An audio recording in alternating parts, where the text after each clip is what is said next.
அனைவருக்கும் வணக்கம். நமது யூடியூப் மூலம் இன்றைய பயிற்சியின் தலைப்பு எல்ஐசியில் புதிய திட்டமான ஜன் சுரக்ஷா. அதாவது 15/10/2025 முதல் இந்த எல்ஐசியின் புது திட்டமான ஜன் சுரக்ஷா என்கின்ற திட்டம் அறிமுகமாகின்றது. ஸோ இந்த பிளானை பற்றி தான் நம்ம இன்றைக்கி பார்க்க போகிறோம். பிளானோட நம்பர் பார்த்துட்டிங்கன்னா 880 பிளான் நம்பர். திட்டத்தின் பெயர் ஜன் சுரக்ஷா. ஓகேங்களா, இது ஒரு இண்டிவிஜுவல், அதாவது தனிநபர் சார்ந்த ஒரு சேமிப்பு திட்டம். ஓகேங்களா, ஸோ இந்த திட்டத்தோட ஃபியூச்சர்ஸ் தான் நம்ம இன்றைக்கி பார்க்க போகிறோம். ஸோ இதில் முதல்ல பார்க்குறதுனா நுழைவு வயது. ஸோ எந்த நபர் இந்த திட்டத்தில் ஸ்டார்ட் பண்ணலாம் அப்படின்னா 18 வயது பூர்த்தி அடைந்த நபர்கள் இந்த திட்டத்தில் இணையலாம். ஸோ 18 கம்ப்ளீட்டடாக இருக்கும் ஃபர்ஸ்ட் கண்டிஷன். ஓகேங்களா, மேக்ஸிமம் ஏஜ் என்ட்ரி, அதிகபட்ச நுழைவு வயது பார்த்திங்கன்னா 55. ஸோ நியர் பர்த்டே, அதாவது 18 வயது முதல் 55 நபர் வரை இந்த திட்டத்தில் இணையலாம். ஸோ இது ஃபஸ்ட்டு தெரிஞ்சுக்க. ஓகேங்களா, இதில் அதிகபட்ச முதிர் வயது, மேக்ஸிமம் மெச்சூரிட்டி ஏஜ் அப்படின்னு சொல்லுவோம், அது பார்த்திங்கன்னா 70 அப்படின்னு அர்த்தம். அவரோட வயதையும் நம்ம கொடுக்கக்கூடிய பாலிசி காலம் ரெண்டையும் ஆட் பண்ணால் 70 தாண்டக்கூடாது. ஸோ இதுதான் அந்த மேக்ஸிமம் ஏஜ் அட் மெச்சூரிட்டி அப்படின்னு சொல்கிறது. அதிகபட்ச முதிர் வயது அப்படின்னு பார்த்தீங்கன்னா 70. ஓகேங்களா, அடுத்து இதில் குறைந்தபட்ச காப்புத்தொகை, அதாவது sum assured, minimum sum assured, basic sum அஷ்யூர்ட்னு சொல்லுவோம். ஸோ இந்த மினிமம் பேசிக் சம் அஷ்யூர்ட் பார்த்தீங்கன்னா 1 லட்சம். ஓகேங்களா, அதிகபட்ச பேசிக் சம் அஷ்யூர்ட், அதாவது காப்புத்தொகை, குறைந்தபட்ச காப்புத்தொகை 1 லட்சம், அதிகபட்ச காப்புத்தொகை அப்படின்னு பார்த்துட்டிங்கன்னா 2 லட்சம். ஸோ ஒரு வாடிக்கையாளருக்கு 1 லட்சத்துலேருந்து 2 லட்சம் வரைக்கும் தான் நம்ம இந்த திட்டம் கொடுக்க முடியும். ஓகேங்களா, அடுத்து எத்தனை மடங்காக கொடுக்கலாம் அப்படின்னு பார்த்தீங்கன்னா 5000 மடங்காக கொடுக்கலாம். ஸோ 1 லட்சத்துலேருந்து 2 லட்சம் வரைக்கும் கொடுக்கலாம்.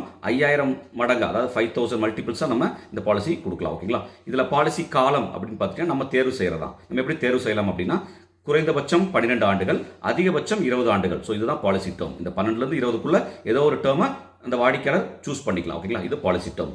இதில் ப்ரீமியம் பேயிங் டேர்ம், பணம் செலுத்தும் காலம், அதாவது ப்ரீமியம் பேயிங் டேர்ம் சொல்லுவோம். இந்த பணம் செலுத்தும் காலம் எப்படின்னா, நீங்கள் என்ன பாலிசி டேர்ம் சூஸ் பண்ணுறீங்களோ அந்த பாலிசி டேர்ம்லேருந்து ஒரு 5 ஆண்டுகளை கழிச்சிட்டிங்கன்னா பேலன்ஸ் வரது தான் வந்து ப்ரீமியம் செலுத்தும் காலம். உதாரணத்துக்கு 20 ஆண்டுகள் நீங்கள் பாலிசி டேர்ம் கொடுத்தீங்கன்னா அப்போ பணம் செலுத்தும் காலம் 15 ஆண்டுகள். ஸோ 12 ஆண்டுகள் நீங்கள் பாலிசி டேர்ம் கொடுக்குறீங்க அப்படின்னா பணம் செலுத்தும் காலம் 7 ஆண்டுகள். ஸோ இந்த லாஜிக் புரிஞ்சுங்களா? ஸோ பாலிசி டேர்ம் என்ன கொடுக்குறோமோ அதிலிருந்து 5 இயர்ஸை மைனஸ் பண்ணிங்கன்னா அதுதான் பிபிடி, ப்ரீமியம் பேயிங் டேர்ம், பணம் செலுத்தும் காலம். ஓகேங்களா, அடுத்து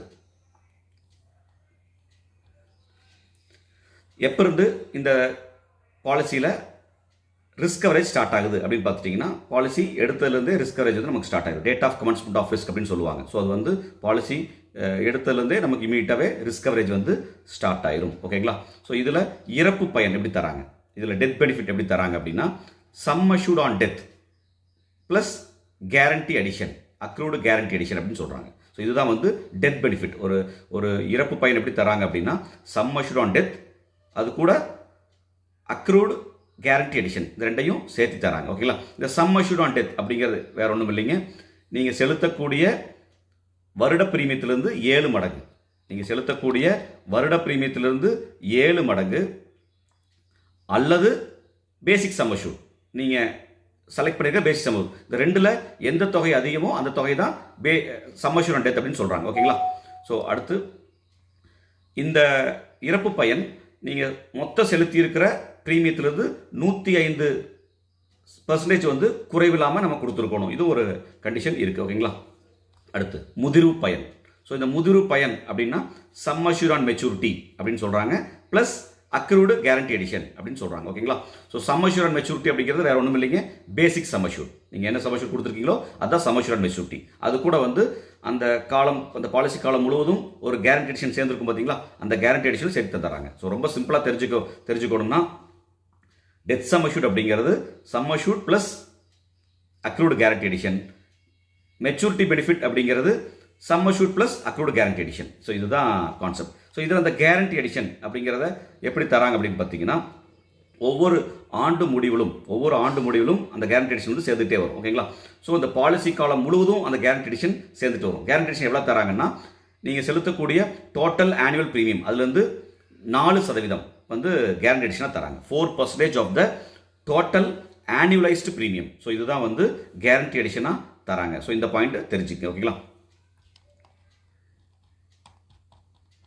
அடுத்து ரைடர்ஸ்ன்னு பார்த்துட்டிங்கன்னா accident death and disability benefit rider தேவைப்படனா நீங்கள் ஆஃப் பண்ணிக்கலாம், அல்லது ஆக்சிடென்ட் பெனிஃபிட் ரைடர் ஆஃப் பண்ணிக்கலாம். ஸோ இந்த 2 ரைடரில் எது வேணாலும் நீங்கள் வாடிக்கையாளர் சூஸ் பண்ணிக்கலாம். Accident death and disability benefit rider அல்லது ஆக்சிடென்ட் பெனிஃபிட் ரைடர், இந்த 2 ரைடரில் எது வேணாலும் அந்த வாடிக்கையாளர் இன்க்ளூட் பண்ணிக்கலாம். ஓகேங்களா? ஸோ நம்ம டிஃபால்ட்டாக எந்த ஸ்கீம்னாலும் டிஃபால்ட்டாக கண்டிப்பாக அந்த ஆக்சிடென்ட் பெனிஃபிட் ரைடரோட தான் நம்ம கொடுப்போம். ஏன்னா அப்போ தான் வாடிக்கையாளருக்கு ஒரு வேளை விபத்து ஏற்பட்டால் அதில் ஒரு காப்பீட்டு தொகை வந்து அதிகமாக கிடைக்கும். ஸோ அதனால் நம்ம இதை டிஃபால்ட்டாக கொடுக்குறோம். ஓகேங்களா? பணம் செலுத்தும் முறை எப்படிலாம் ப்ரீமியம் கட்டலாம் அப்படின்னு பார்த்துட்டிங்கன்னா, இயர்லியாக கட்டலாம். பணம் செலுத்துறது இயர்லி மோட் இருக்குது, ஹாஃப் இயர்லி மோட் இருக்குது, குவார்ட்டர்லி மோட் இருக்குது, மந்த்லி மோட் இருக்குது. மந்த்லி மோட் அப்படின்னா இநேஷோ அல்லது நேஷோ அல்லது த்ரிபிளஸ் இந்த முறையில் நம்ம மோடு வந்து சூஸ் பண்ணிக்கலாம். ஓகேங்களா? ஸோ இப்போ நீங்கள் ஒரு இநேஷ் மோட்லேயோ அல்லது நேஷ் மோட்லேயோ நீங்கள் பாலிசி கொடுக்குறீங்கன்னா 3 months டியூ வந்து அட்வான்ஸாக நம்ம பே பண்ணுற மாதிரி இருக்கும். நீங்கள் ஒரு yearly half yearly quarterly mode இல்லாமல் நீங்கள் ஒரு இநேஷ் மோடில் பாலிசி கொடுக்குறப்ப என்ன ஆகும்னா, நம்ம 3 months டியூவை நம்ம பே பண்ணிவிட்டு அதுக்கப்புறம் இநேஷை வேலிடேட் பண்ணிவிட்டு கன்டினியூ பண்ணிக்கலாம். ஓகேங்களா? இப்போ நம்ம பாலிசி கம்ப்ளீட் பண்ணிடுறோம், நம்ம இநேஷ் ஒரு வேளை வேலிடேட் பண்ணால் விட்டுறோம் அப்படின்னா என்ன ஆகணும், ஆட்டோமேட்டிக்காக அந்த மோடு வந்து குவார்ட்டர்லியாக மாறிடும். ஸோ அதனால் பாலிசி கம்ப்ளீட் பண்ணதுக்கப்புறம் நீங்கள் இநேஷ் வேலிடேஷன் வந்து பண்ணி ஆகும். இது மந்த்லி மோடுக்கு 3 டியூஸ் கலெக்ட் பண்ணுற மாதிரி இருக்கும். ஓகேங்களா? ஸோ இது பார்த்துக்கு. ஓகேங்களா? அடுத்து ரிபேட்ஸ் வழக்கம் போல் தள்ளுபடிகள் இருக்குது. நீங்கள் 2 லட்சம் சம்மர்ஷூட் கொடுக்குறாங்க, ஒரு கஸ்டமர் கொடுக்குறீங்கன்னா அவங்களுக்கு வந்து அந்த சம்மர்ஷூட்டில் ஒரு இன்சென்டிவ் மாதிரி கொடுக்குறாங்க. எவ்வளோனா 0.25% வந்து உங்கள் ப்ரீமியத்தில் இன்சென்டிவ் மாதிரி கொடுக்குறாங்க. ஓகேங்களா? 0.25%. ஓகேங்களா? அடுத்து இந்த திட்டத்தில் வந்து சலுகை காலம்னு பார்த்துட்டிங்கன்னா இயர்லி ஹாஃப் இயர்லி குவார்ட்டர்லி இந்த மோடுக்கெல்லாம் பார்த்தீங்கன்னா 30 நாள் சலுகை காலம் இருக்குது. ஸோ 30 days வந்து கிரேஸ் பீரியட் இருக்குது. எப்போனா நீங்கள் எடுக்கிற மோடு வந்து இயர்லி ஹாஃப் இயர்லி குவார்ட்டர்லியாக இருந்தால். ஓகேங்களா? ஸோ இதே மந்த்லி மோடாக இருந்தால் 15 days வந்து கிரேஸ் பீரியட் இருக்குது. பட் எப்பயுமே நீங்கள் நேஷனல் உங்களுக்கு தெரியும் அந்த பர்டிகுலர் டேட்டில் தான் டெபிட் ஆகும். ஒருவேளை அதை தவற விட்டுட்டோன்னா அந்த 50 days கிரேஸ் பீரியடில் நம்ம பெனால்ட்டியோட கட்டுறோம். ஸோ இந்த பாயிண்ட்டு சிடிஎச் சார்ஜோட கட்டுறோம். இது மட்டும் தெரிஞ்சுக்கோ. ஓகேங்களா? அடுத்து ஆட்டோ கவர் அப்படிங்கிற ஒரு சிறப்பம்சம் இந்த திட்டத்தில் இருக்குது. என்ன ஆட்டோ கவர் அப்படின்னா என்ன இருக்குன்னா, ஒரு பாலிசி வந்து ஃபோர்ஸ் லைவில் இருக்குது, கட்டிகிட்டு இருக்காங்க, ஒரு ஸ்டேஜில் வந்து கட்ட முடியாத சூழ்நிலை ஏற்படுது அப்படிங்கிறப்ப, அது பெய்டப் ஆயிடுச்சு அப்படிங்கிற ஸ்டேஜில் நீங்கள் 1 yearக்கு அப்புறம் பெய்டப் ஆயிரும். ஜென்ரலாக உங்களுக்கு தெரியும் 1 yearக்கு அப்புறம் பெய்டப் ஆயிரும். ஸோ இந்த ஆட்டோ கவருங்கிற கான்செப்ட் என்ன, இந்த வாடிக்கையாளர் குறைந்தபட்சம் 3 ஆண்டுகள் பணம் செலுத்தி இருந்தால், அதாவது 3 years அவர் கம்ப்ளீட்டாக ப்ரீமியம் பே பண்ணியிருந்தாருன்னா அந்த அதுக்கப்புறம் செலுத்த முடியல அப்படிங்கிற சூழ்நிலை வருது. அந்த எஃப்யூபியில் இருந்து 6 months வரைக்கும் ஆட்டோ கவரேஜ் தராங்க. ஸோ அந்த சமயத்தில் ரிஸ்க் ஆனாலும் நமக்கு டெத் பெனிஃபிட் வந்து எலிஜிபிள் தராங்க. ஸோ இதுதான் அந்த கண்டிஷன். ஸோ 3 years பே பண்ணியிருந்து அதுலேருந்து 6 monthsக்குள்ளே இஃப் எனி ரிஸ்க் ஹேப்பன்ஸ் நமக்கு இந்த ஆட்டோ கவர் வந்து எலிஜிபிலிட்டி இருக்குது. ஓகேங்களா? இதுவே வந்து 5 years ப்ரீமியம் பே பண்ணியிருக்கிறார், அதாவது 5 years ப்ரீமியம் பே பண்ணியிருக்கிறாரு, அதுக்கப்புறம் ஒரு சூழ்நிலை பே பண்ண முடியல அப்படிங்கிறப்ப நமக்கு 2 years அந்த எஃப்யூபிலேருந்து 2 years வரைக்கும் இந்த ஆட்டோ கவர் பீரியட் வந்து நமக்கு எலிஜிபிள் ஆகும். ஓகேங்களா?